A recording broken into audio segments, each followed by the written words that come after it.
bem? Hoje vamos falar, então, de previdência social, né? Mais um nicho aqui da Seguridade Social, e é o campo que a gente mais se aprofunda, então, na pós, porque é o campo mais amplo de proteção aqui, relativo ao trabalhador. É a área que a gente mais vai atuar, e o que a gente mais vai aprender na pós-graduação também. Então, a Previdência Social, como disse para vocês, ela está regulada pela Constituição Federal, lá no artigo 201 e 202 da Constituição Federal. E nós precisamos também nos habituar à legislação que a gente vai estudar durante a pós.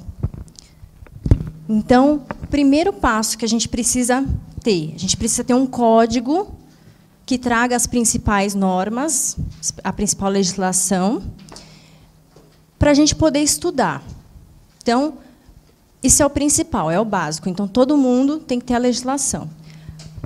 Para facilitar vocês, só relembrando, as principais legislações que nós vamos utilizar é a Lei de Benefícios. Lembra que eu falei para vocês que a gente chama de LB, que é a Lei 8.213, de 91. Nós vamos utilizar também a Lei de Custeio,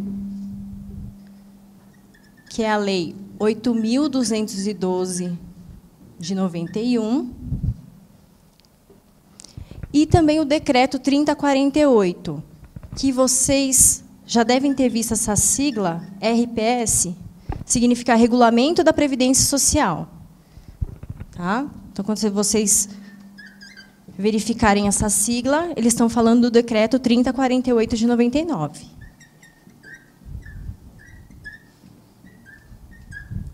E não para por aí, porque nós temos também a IN 77, que é a Instrução Normativa do INSS, que foi editada, né, agora em janeiro deste ano. Então, essa é a principal legislação que a gente vai ter que ter em mãos. Além disso, Constituição Federal, o Código de Processo Civil, tá, e as demais legislações do mandado de segurança e todas aquelas que a gente vai se utilizar no dia a dia. Tá? Mas essas aqui são as principais que a gente tem que trazer para a aula. Tá bom? Então, quem ainda não tem um código, compre um, porque a gente vai utilizar bastante. Tá?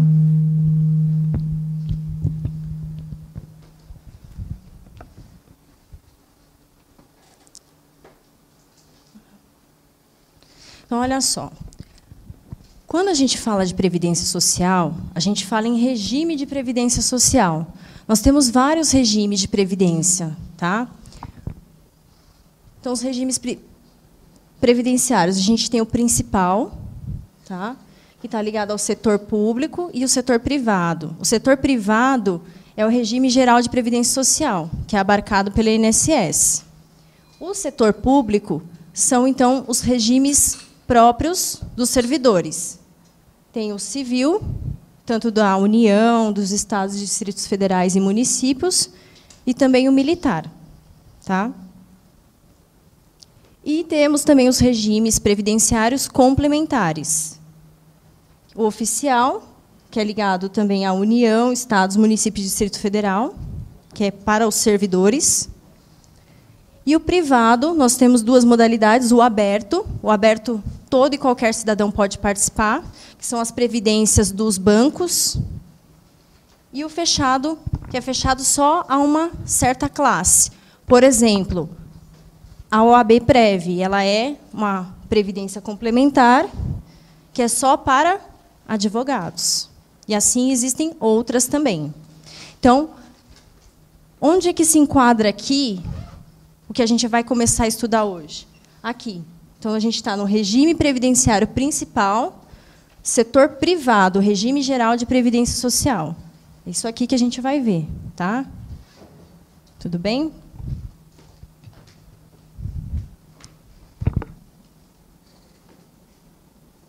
Não passou. Vamos passar com o passador mesmo. Então, olha só. O regime, então, geral, a gente já viu as legislações, tá? E ele é composto por quem? Por segurados obrigatórios e segurados facultativos, que é o que a gente vai estudar hoje. O regime jurídico da União, que é o regime próprio de previdência dos servidores, ele vai ter um regramento próprio também, que é a Lei 8.112/90, e também vai estar lá na Constituição Federal, lá no artigo 40. E ele é composto por quem? Por servidores públicos civis da União. Temos também o regime de previdência estadual e municipal, que é o regime próprio. Também está descrito onde? No artigo 149, parágrafo 1º da Constituição Federal, composto por servidores estaduais e municipais. Regime de previdência militar, que vai estar previsto lá no artigo 42 e 142 da Constituição Federal, que é formado pelos militares das Forças Armadas, Exército, Marinha, Aeronáutica, e Polícia Militar e Corpo de Bombeiros Militares do Estado. Tá? Regime de previdência complementar, nós vimos que é o aberto e o fechado. Então, esses são todos os regimes. O regime que a gente vai estudar hoje é o regime de previdência social, tá? Que é o regime que abarca a CLT. Tá? Então, muitas vezes a gente vai observar que a gente vai se deparar com conceitos do direito do trabalho.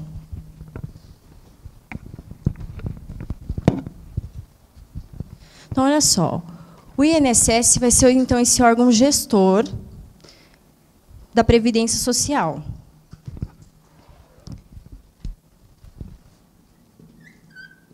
Como eu disse para vocês, o INSS ele é uma autarquia federal.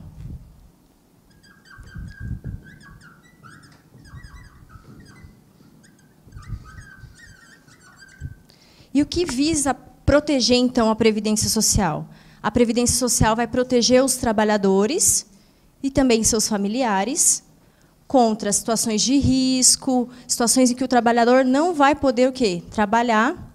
Não trabalhando, ele não tem salário e não teria dinheiro para se autoprover e prover sua família. Então, nesses momentos de vulnerabilidade, é que a Previdência Social entra como um seguro, protegendo essas situações de risco. Mas quem é que pode ser beneficiário, então, da Previdência Social? Quem é que pode ter um vínculo com ela e ser protegido? Lembra que nós falamos nas primeiras aulas que a Previdência Social ela está ligada a um caráter contributivo? Então, não são todos que vão estar protegidos por essa regra da Previdência Social. Nem todo mundo. Então, a gente precisa descobrir quem é que vai estar protegido, então, pela Previdência. Então, todo mundo aqui já fez um seguro na vida? Quando a gente faz um seguro, a gente faz um contrato, não faz? Esse contrato prevê o quê? Que em situações de acontecimento de algum sinistro, vai haver o quê? A proteção. Então, por exemplo, é muito comum a gente fazer seguro de carro, seguro da casa, seguro de vida, né? E a previsão desse contrato é que, na ocorrência de alguma situação, ocorre a proteção. Então, por exemplo, quando eu faço um seguro de carro, fiz o seguro do meu carro, certo? Aconteceu algum sinistro com esse carro, eu vou ter o quê? Eu vou ter a proteção, o seguro vai me pagar por esse sinistro. Não é isso? Agora, se eu deixo de pagar esse seguro, o que acontece? Eu vou ter essa proteção? Essa proteção não vai ser me dada. Né? Então, o que acontece? No momento que eu paro, então, de pagar esse seguro, eu fico desprotegido, não fico? Fiquei desprotegido. O que acontece? A Previdência Social ela é um pouquinho mais ampla. Então, quando eu deixo de contribuir para a Previdência Social, inclusive, a proteção ainda continua por um certo período de tempo. Tá? Isso que eu preciso que vocês entendam. Então, olha só. Comecei a trabalhar. Comecei a fazer o quê? A me filiar, a criar um vínculo com a Previdência Social. Tá? Porque o vínculo que eu crio com a Previdência Social está ligado ao quê? Ao trabalho. Ao trabalho remunerado. Tá?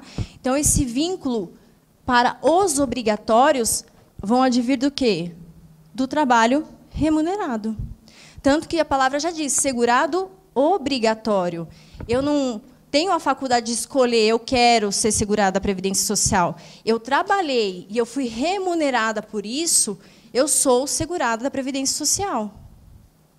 Tá? Então, não é uma escolha nesse caso. E aí tenho, do outro lado, o segurado facultativo.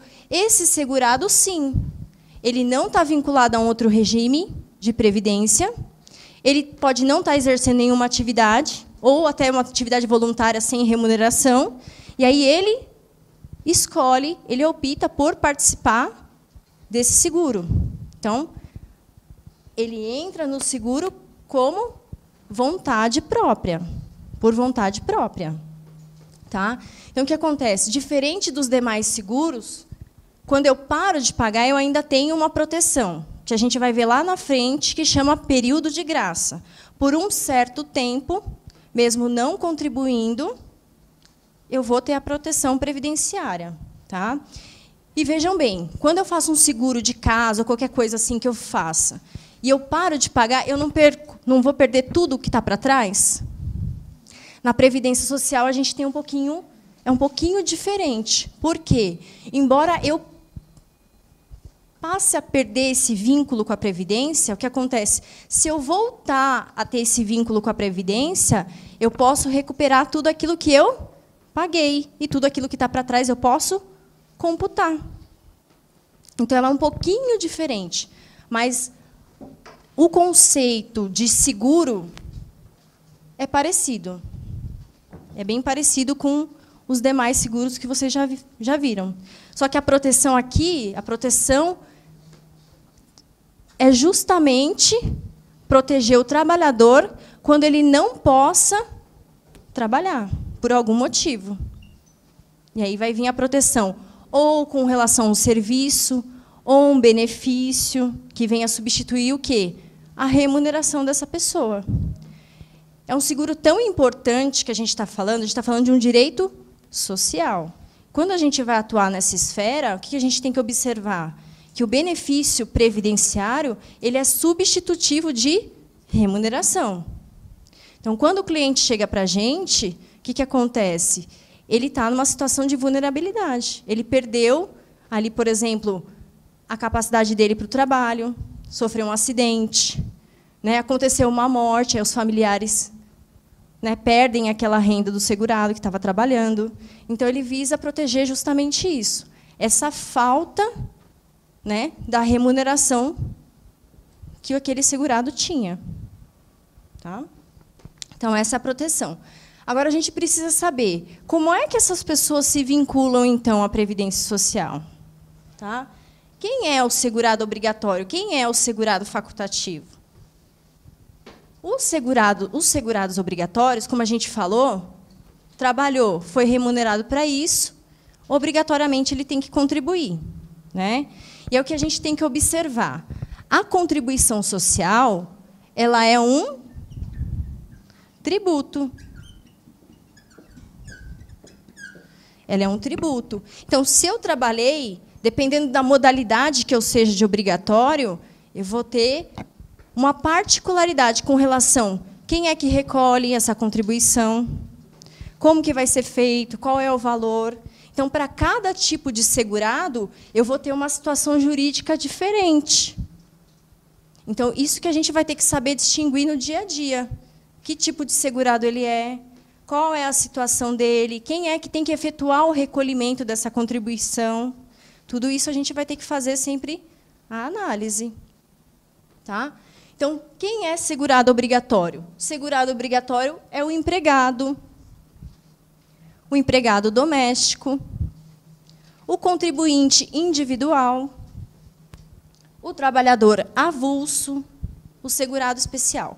Então, é isso que, basicamente, que a gente vai estudar hoje. Cada um deles e cada particularidade. Tá? Quem são, como eles se vinculam à Previdência Social, quem é o responsável, então, por pagar essa contribuição social, porque, em cada situação, nós vamos ter situações diferentes. E os facultativos, como a gente viu, eles se vinculam de forma voluntária, é pela vontade deles. Então, quem está abarcado aqui no facultativo? A dona de casa, por exemplo, que não trabalha e não é remunerada, ela pode contribuir para a Previdência e, lá na frente, ter um benefício. Opa!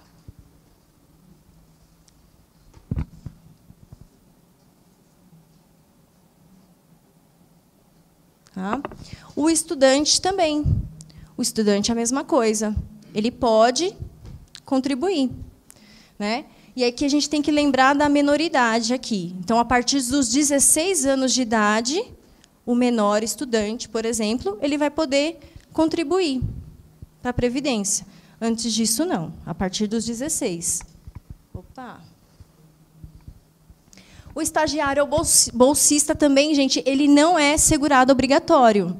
Então, o empregador que está lá dando aquela chance de estágio ou bolsa para aquele aluno, ele não é obrigado a pagar a contribuição social. Ele não paga. Então, se o bolsista ou estagiário ele quiser que aquele período compute, o que ele vai ter que fazer? Ele vai ter que recolher a contribuição social. Tá? Porque, senão, não vai ser computado aquele período que ele trabalhou como bolsista ou estagiário. O brasileiro também residente no exterior também pode contribuir como facultativo e um membro do Conselho Tutelar. Então, olha só, segurados obrigatórios, quem são? São todos os trabalhadores, e aí que a gente tem que observar, urbanos e rurais, que exercem atividade remunerada, de forma eventual ou efetiva, ou seja, tenho continuamente aquele trabalho, ou eventual. Estou fazendo um biquinho, fiquei desempregada, por exemplo, mas estou exercendo alguma atividade, essa atividade também enquadra ele como segurado obrigatório. Com ou sem vínculo empregatício. Tá? Então, essa seria o conceito do segurado obrigatório.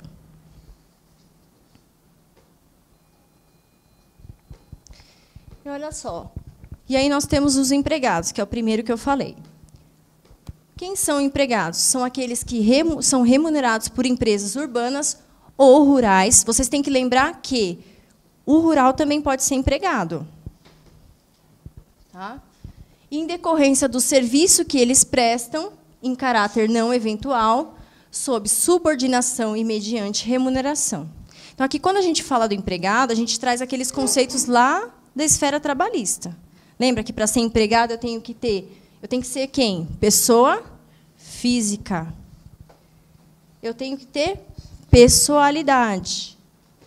Ser urbano ou rural, não eventualidade, subordinação jurídica e onerosidade. Então, para ser empregado, eu preciso ter essas características, essas qualidades aqui, para me caracterizar como empregado.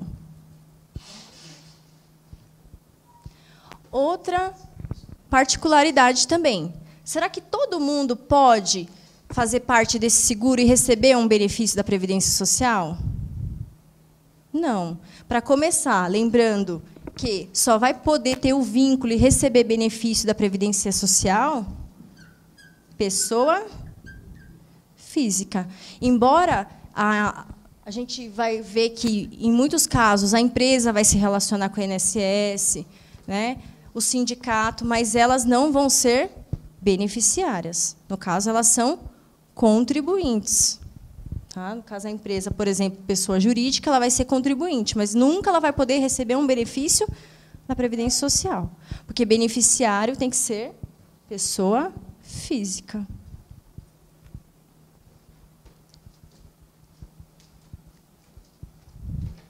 E aí, nessa classificação, nós temos também os empregados domésticos, né, que são aqueles trabalhadores que prestam serviço na residência de uma pessoa ou de uma família, sem qualquer finalidade lucrativa. Né? Então, eu tenho também algumas características parecidas com o do empregado, né? São as mesmas características, e, além disso, ela tem que prestar serviço para uma família, para uma pessoa, no âmbito familiar e finalidade não lucrativa. Então, ela vai fazer o serviço dela, né? e a pessoa não vai obter lucro com aquela atividade dela, né? Quem é que pode se enquadrar aqui como empregado doméstico? Existem vários segurados aqui, empregados domésticos, copeira, babá, motorista, vários tipos de trabalhadores que se enquadram aqui, cuidadores de idosos, eles todos vão se enquadrar aqui como empregado doméstico.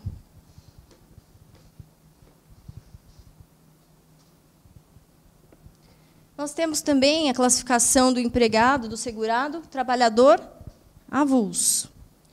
O trabalhador avulso são aquelas pessoas que trabalham para empresas, sem vínculo empregatício. E aí, quem é o gestor, então, dessa contratação? É o sindicato ou gestores de mão de obra, que a gente chama de OGMO. Tá? E aí, o que acontece? Por força até constitucional, os trabalhadores avulsos eles têm os mesmos direitos, igualdade de direitos trabalhistas, tá? Que os empregados. Então, a Constituição Federal trouxe, no artigo 7º, no inciso 34, então, essa proteção, garantindo, então, igualdade de direitos trabalhistas.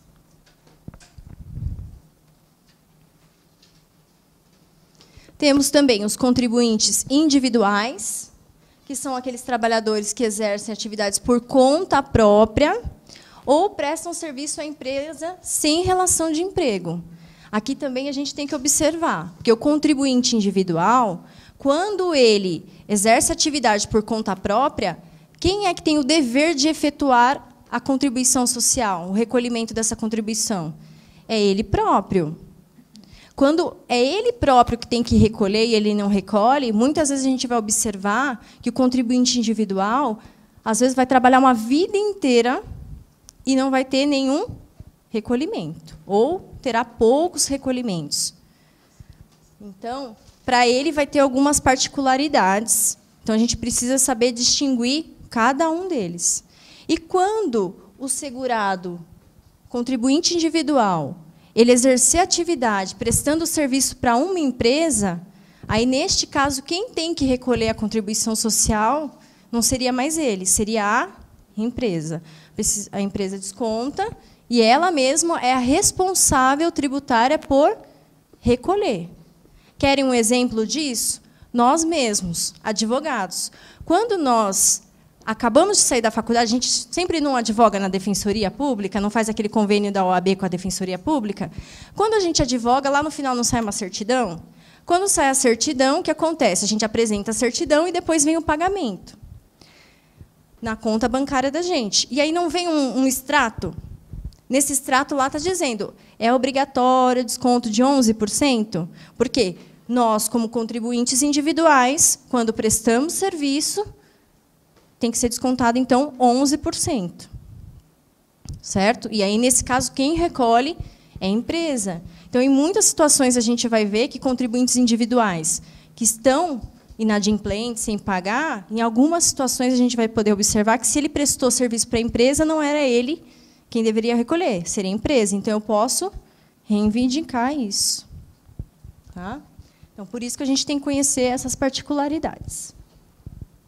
Temos também o microempreendedor individual, que é o MEI, que é o empresário individual que exerce profissionalmente atividade econômica, que tem auferido receita bruta no ano calendário anterior de até R$60 mil. Para ele também, depois nós vamos ver que existem particularidades. Existe até uma redução para ele na questão tributária, da contribuição social. Existem outras particularidades que depois a gente vai estudar.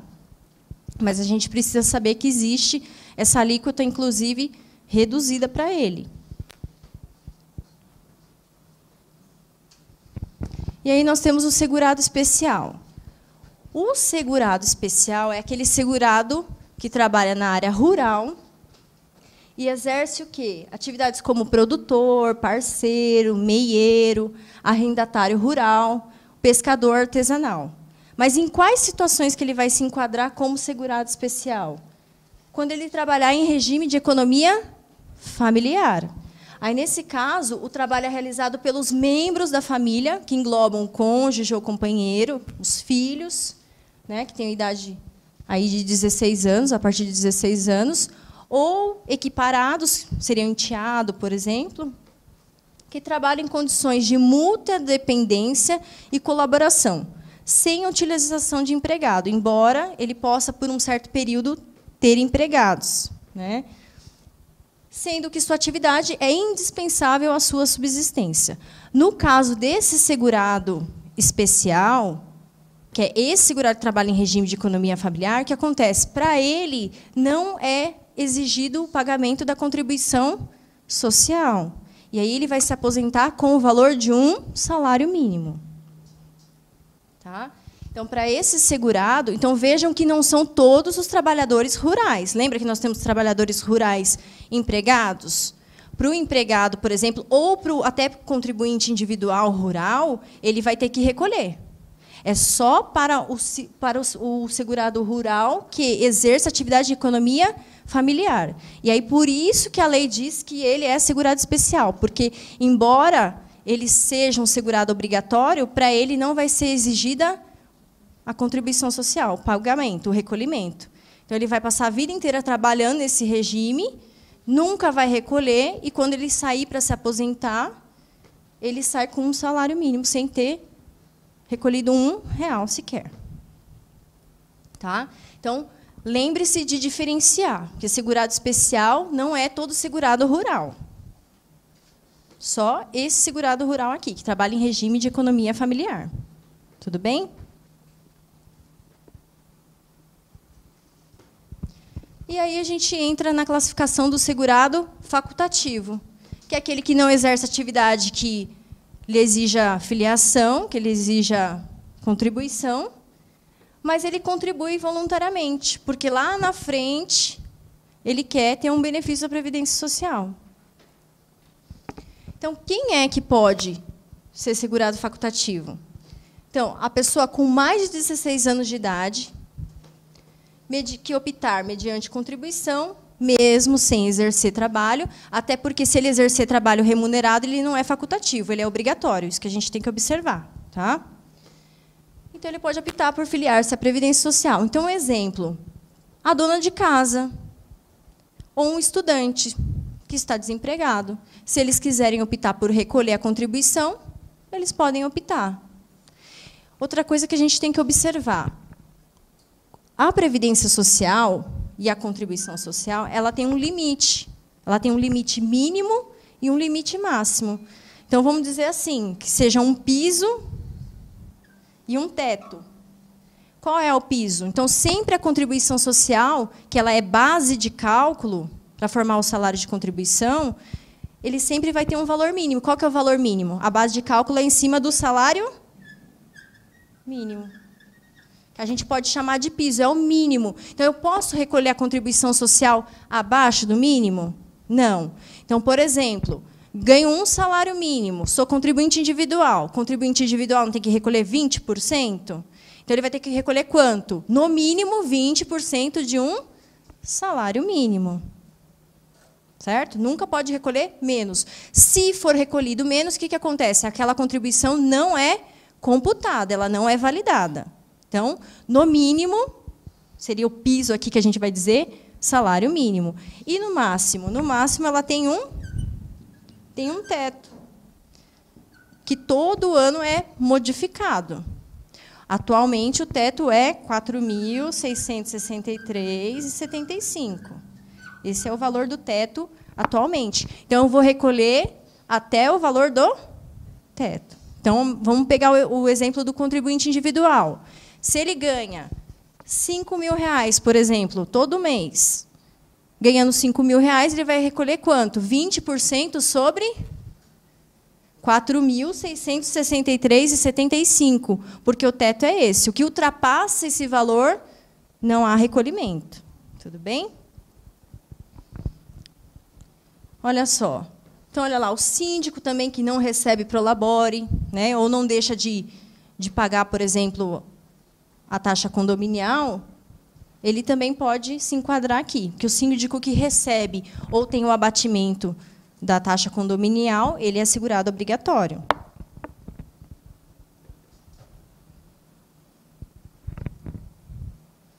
Então, olha só, quem pode mais ser segurado facultativo? A pessoa sem renda própria, que se dedique exclusivamente ao trabalho doméstico, que seria a dona do lar, né? Dona de casa, olha lá, no âmbito de sua residência, desde que pertencente à família de baixa renda. Então, aqui, para o baixa renda, também tem uma alíquota diferenciada, que é uma alíquota de 5% do salário mínimo. Nesse caso aqui, da dona de casa. Só vai poder se enquadrar nessa alíquota aqui, porque a dona de casa que não for baixa renda, ela recolhe quanto? 20% dentro desse limite aqui, entre o salário mínimo e o teto. Agora, a dona de casa que se enquadre como baixa renda, ela tem uma alíquota reduzida, que é de 5%. Aí, nesse caso, só para pessoas de baixa renda, ou seja, aquelas famílias que ganhem até 2 salários mínimos. E que estejam inscritas o quê? No cadastro único. Lembra do CAD único que nós falamos dos programas sociais? Que eu falei até para vocês que lá na frente a gente ia ver que existiam segurados aqui que teriam que estar inscritos. Então, segurados de baixa renda, por exemplo, a dona de casa, para ter esse benefício, ela tem que estar enquadrada aqui como baixa renda inscrita no CAD único, por exemplo. Isso aqui é critério para conseguir recolher nesse percentual de 5%. Então, se a pessoa está recolhendo em 5% e não está cadastrado, isso quer dizer que aquela contribuição também não vai valer de nada, ela não vai ser computada. Tá? Então, o que é beneficiário? Beneficiário pode ser toda pessoa física, lembra que eu falei? Só a pessoa física que pode ter esse vínculo e receber algum benefício ou serviço da Previdência? Quem pode ser beneficiário? Segurados obrigatórios e os facultativos. E os dependentes. Então, os dependentes também vão poder receber benefício. Todos? Não. Só são 2 benefícios que eles vão ter direito, os dependentes. A gente já vai falar disso. Então, eu tenho 2 tipos de beneficiários. Eu tenho o beneficiário que é segurado e eu tenho o beneficiário que é dependente. O dependente nasce para ele um direito porque ele tem um vínculo com quem? Com o segurado. Então, não é qualquer pessoa. Eu tenho que ter um vínculo com o segurado para poder receber algum benefício em certas situações de risco social. Então, o segurado beneficiário aqui é quando o próprio contribuinte, o próprio trabalhador, vai receber algum benefício. Então, por exemplo, a empregada, né, quando ela vai dar à luz, ela sai de licença maternidade, nasce para ela o direito a um benefício, que é o salário maternidade. Temos também o exemplo de um contribuinte individual. Se ele ficar doente e essa doença gerar uma incapacidade para o trabalho, o que vai acontecer? Ele vai poder ter um benefício também, sair em gozo de um benefício de auxílio-doença, um auxílio-acidente, uma aposentadoria por invalidez. E aí, nesse caso, ele mesmo vai ser beneficiário, então.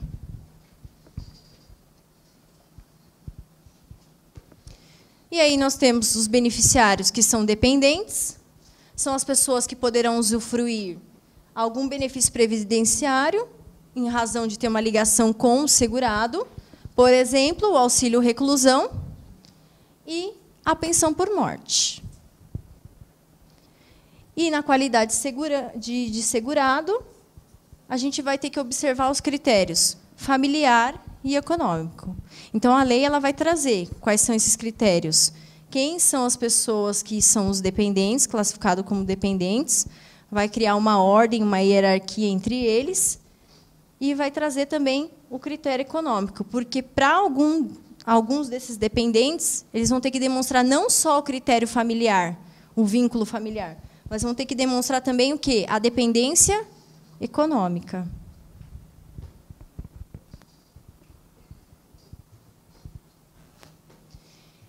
E os dependentes? Quem são os dependentes? Esses dependentes eles se dividem em 3 classes. Então, eu tenho a primeira classe, que é composta pelo cônjuge, a companheira ou companheiro, o filho não emancipado de qualquer condição, menor de 21 anos, ou filho inválido de qualquer idade, ou que tenha qualquer deficiência intelectual, mental, que o torne absoluta ou relativamente incapaz, assim declarado judicialmente. É o que a lei traz. Então, tem que ser declarado judicialmente. Os dependentes de primeira classe, eles são chamados os dependentes preferenciais. Por quê? Porque, neste caso aqui, a dependência econômica é presumida. Então, eu não preciso demonstrar a dependência econômica. Eu preciso demonstrar o quê? O critério familiar, que eu sou o cônjuge, que eu sou a companheira, que eu sou filha, menor de 21, ou filho inválido maior de 21. Eu preciso provar somente essa condição. Não preciso provar a dependência econômica. Quando existente qualquer um desses dependentes de primeira classe, eles excluem por completo as classes seguintes. Então, se eu tiver um dependente dessa primeira classe recebendo um benefício previdenciário, ele exclui para sempre os dependentes de segunda e terceira classe. Eu já até recebi pergunta até de uma aluna que falou: mas os pais não são dependentes naturalmente? Para a Previdência, não. Então, eu vou ter esse critério. Tendo qualquer um desses dependentes de primeira classe, mesmo que, por exemplo, a mãe e o pai, que é de segunda classe, dependa economicamente, para eles não vai ser garantido benefício previdenciário. Tá? Então, a gente tem que ter isso muito claro em mente. Tá? Uma classe exclui por completo a outra. E aí, na segunda classe, nós temos os pais. Para os dependentes de segunda classe, não basta só o critério familiar, ser pai e mãe. Então, vamos supor que um filho jovem, de 20 anos, 24 anos, sei lá, 20 anos, estava trabalhando, era segurado obrigatório da Previdência Social. Ele morreu, deixou somente os pais, não tinha dependente de primeira classe, não tinha esposa, não tinha filhos. Né? O que acontece? Não tendo primeira classe, eu vou para segunda classe, que são os pais. Se os pais são dependentes, qual é o critério aqui? Familiar e econômico. Então, além de demonstrar que ele não tem dependentes de primeira classe, eu tenho que demonstrar que ele dependia do filho economicamente. E eu tenho que fazer essa prova para poder ter algum benefício previdenciário. E a terceira classe só vai existir quando não tiver nenhum dependente de primeira classe e nenhum de segunda classe. Neste caso, o critério é o mesmo. Não é só o familiar. Também temos que ver o critério econômico. Então, também tem que demonstrar a dependência econômica para a segunda e terceira classe. Tá? Então, uma classe exclui por completo a outra, e dependentes de mesma classe, concorrem em mesma condição. Então, o benefício, quando ele vai ser dividido entre os dependentes da mesma classe, cada um vai receber a mesma quantia. Eles concorrem de forma igual.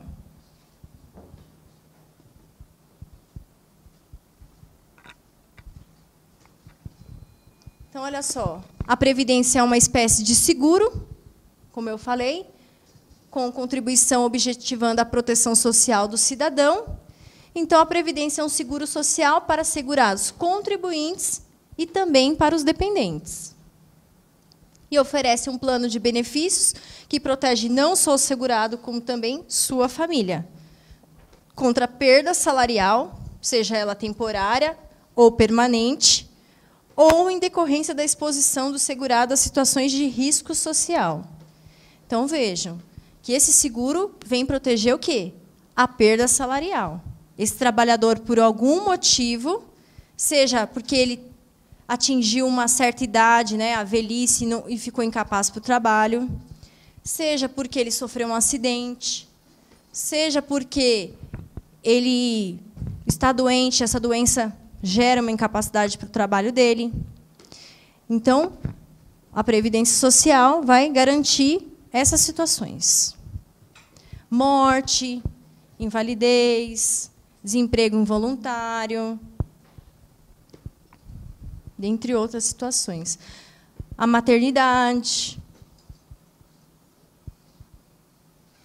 Então, essa perda permanente da capacidade pode ocorrer pela morte, invalidez, velhice. Né? Aposentadoria por idade seria uma presunção de que uma certa fase da tua vida, pela idade, você perca, então, essa capacidade laborativa. E, por conta disso, o benefício de aposentadoria, para proteger essa situação. A perda temporária da capacidade para o trabalho ocorre em situações de doença, lembrando que, quando a gente fala de auxílio-doença, a gente não pode lembrar que, estou doente, isso vai gerar um benefício. Tá? O auxílio-doença é um benefício previdenciário, que ele só vai ser gerado quando aquela doença gere o quê? Uma incapacidade para o trabalho. Então, eu nunca vou observar a doença, eu vou observar a incapacidade da pessoa, se ela tem condições ou não de trabalhar.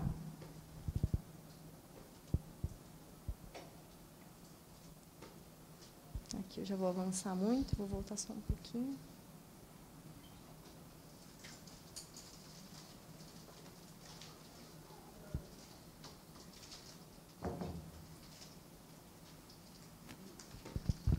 Vou clicar aqui.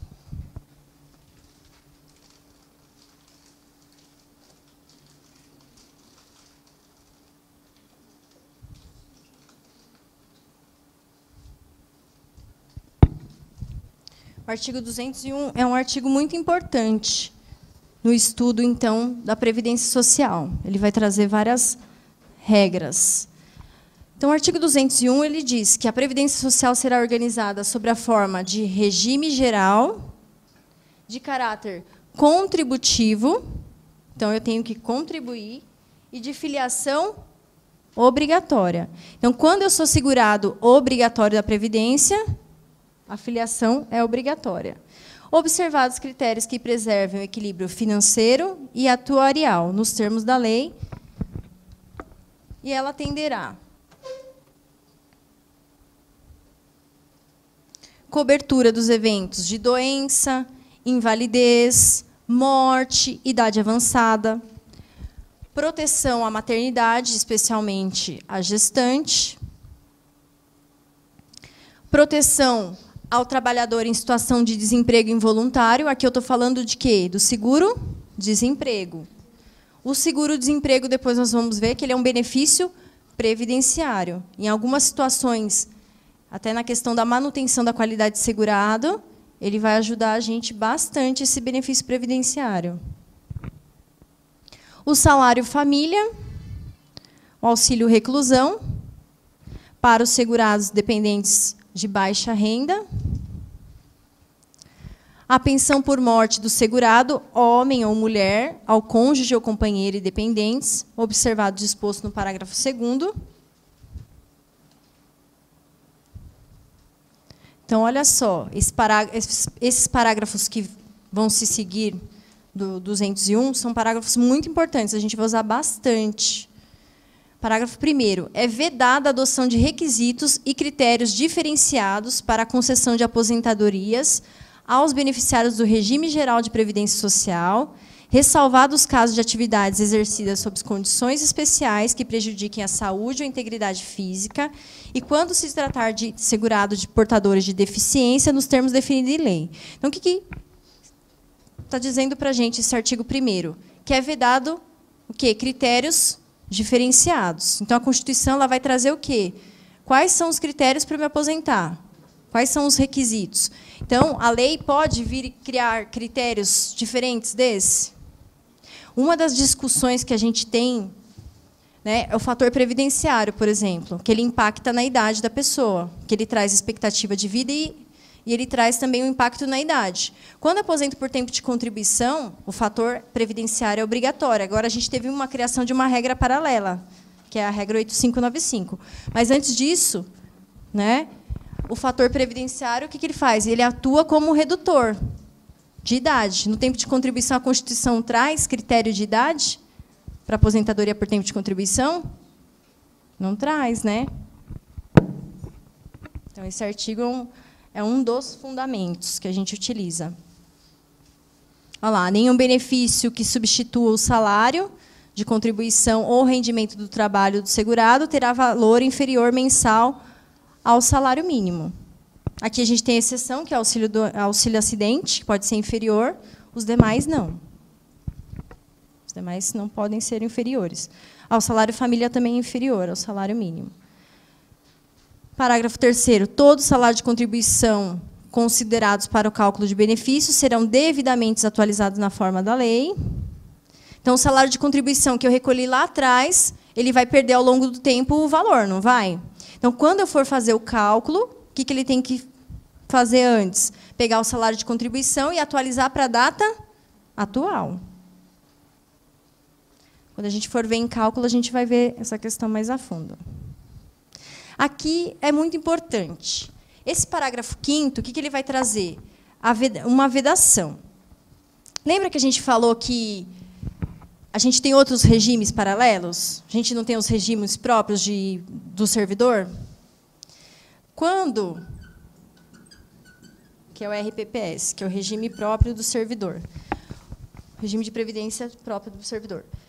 Esse regime de previdência, os servidores que estão vinculados a ele, quando não estão vinculados ao sistema previdenciário, porque eles têm alguma atividade que seja abarcada pelo regime geral de previdência, o que acontece? Eles não podem recolher como facultativos. Tá? É vedado o recolhimento como facultativo. Então, por exemplo, sou uma servidora pública, professora, por exemplo. Tudo bem? Sou professora e trabalho na rede municipal. Lá tem um regime próprio do servidor instituído. Então, eu contribuo para aquele regime próprio, não tem nada a ver com o regime geral. E eu dou aula também numa escola particular. Tudo bem? Estou vinculada aqui ao regime próprio, não estou? Estou vinculada ao regime geral também? Estou. Nesse caso, eu posso recolher aqui e recolher aqui? Sim, porque aqui eu estou classificada como segurada obrigatória. Aí sim. Mas vamos supor, trabalho numa escola municipal, tem regime próprio lá. Tudo bem? Contribuo para aquele regime próprio. Estou vinculada a uma escola estadual. Sou professora, também tem regime próprio. Então, tenho regime próprio aqui, regime próprio aqui. Aí, vou lá e pago uma contribuição social como no regime geral. Posso? Não posso, nesse caso. Só vou poder contribuir como segurado obrigatório. Como facultativo, não. Se eu estiver vinculado a um regime de previdência, então, eu não posso recolher. Tudo bem? É o que fala o artigo 5º aqui. Desculpa, parágrafo 5º do artigo 201. É vedada a filiação ao regime geral de previdência social na qualidade de segurado facultativo, está vendo que ele só veda facultativo, da pessoa participante de regime próprio de previdência. Tudo bem? Então, se eu for servidor e tiver um regime próprio, eu só vou poder participar do regime geral se eu também tiver uma atividade aqui que me gere, uma atividade remunerada que vai me gerar o quê? Ser segurado obrigatório. E aqui eu vou estar vinculado, então, aos dois regimes. Aí sim. Bom, pessoal, o tempo já deu, né? Então, a gente fica para a próxima aula, porque já é 5 para 7. Então, aguardo vocês na próxima aula. Tchau.